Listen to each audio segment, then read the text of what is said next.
It's that time of year where you will go through and you notice that your vegetable garden and your raised beds, they kind of look scraggly. They look stretched, elongated. They're not producing any fruit. So today we're going to go through and show you the proper way to plant some new seedlings for a fall vegetable garden. We'll talk about how to read the seed packet, and then we will go through and pull up some tomato plants. So come along with me as we do that. So when it comes to selecting plants for your fall garden, your vegetable garden, you want to be able to find something that is more cold tolerant.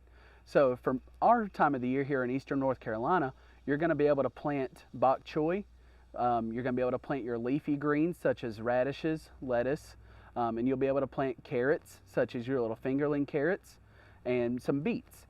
You can also go through and plant certain types of pole beans and bush beans, but you have to look at the back of your seed packet and it will tell you what time of year and when the best temperatures are for planting and how long and how far out your harvest date is going to be.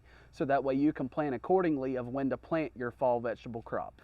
So what we have here is a tomato plant, and this tomato plant has gone through the process, it's produced, and now it's getting to the point where it's not producing any more flowers or buds, which then in turn would be pollinated to make your fruit.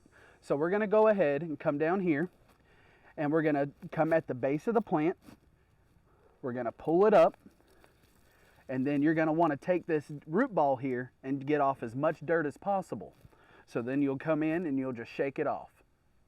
So now that all of our garden beds are clear, we're going to go ahead and go through the process and start planting these up with our fall vegetable crops. All right, so once you've gone through and you've got your beds prepped, you will end up going to the store or ordering from seed catalogs offline, and you've decided that you wanted to pick a beet. So when you're planting your beets, this is a Detroit dark red. You want to go ahead and look at the back of the packet, and it will tell you exactly on the back of the packet how your spacing should be, how far to plant the seeds in depth in the ground, and the spacing you want to follow the back of the packet so that way your plants are not overcrowded. It helps limit disease issues and possible places for insects to hide. With these beet Detroit dark reds, once you flip it over, the back of the packet right here will show you your days to emerge, or how long it will take from seed planting to having a sprout. You have your seed depth. You've got your seed spacing, which in this one it says 1 seed every 4 inches. Your row spacing, it'll show you 12 inches, so that's the distance between one planted row and another.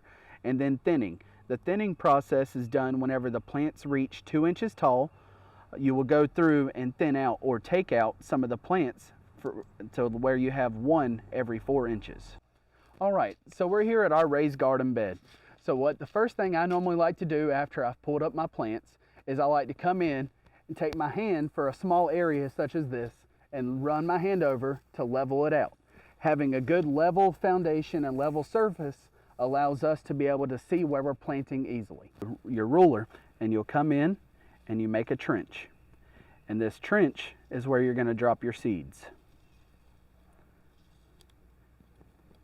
So then you take your seeds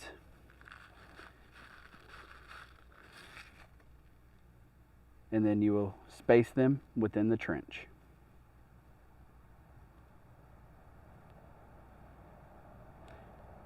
And then you'll cover them back up. The other method of planting seeds is to poke holes, and I prefer to use just a yellow unsharpened pencil.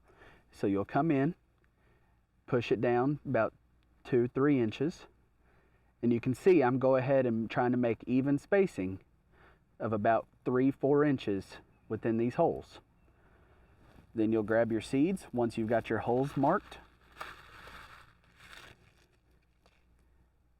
and then you'll drop them into each hole.